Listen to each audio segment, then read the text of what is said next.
Hi, welcome back to ELF. This is Center 1 on bird migrations.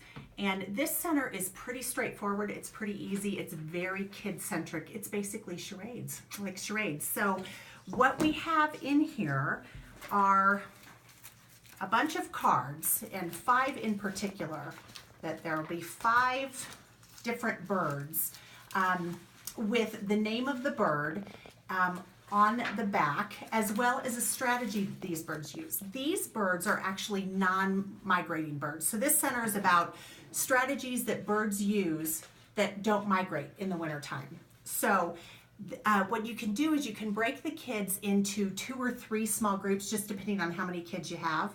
And you can start with 1 card for each group. So for the little kids, younger kids, for reading this, the older kids will be able to read the back, the strategy that the birds have to get them through winter when they don't migrate. But for the little guys, you may want to just whisper in their ear what their strategy is. And then give the kids about a minute to plan together, coming up with a little charade to act out their bird strategy. There will be props in the ELF bin, so there'll be a burlap bag, there'll be a white sheet, there'll be like a spruce branch and maybe some other bark, so things that the kids can use.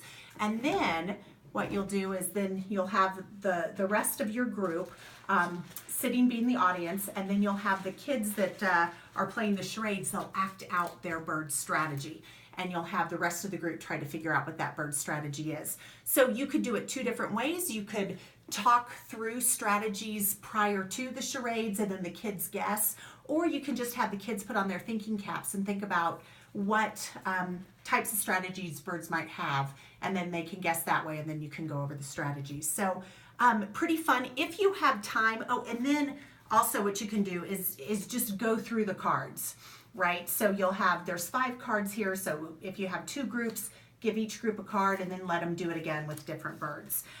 If you do have time, there is a Passion for Birds poster that you can just, there's lots of different things on here, lots of details. And so you can just talk about birds at the end if you have leftover time that you need to use up. So that is Center 2. Have fun with this one. And if you have any questions, email us at mitchellelf@gmail.com.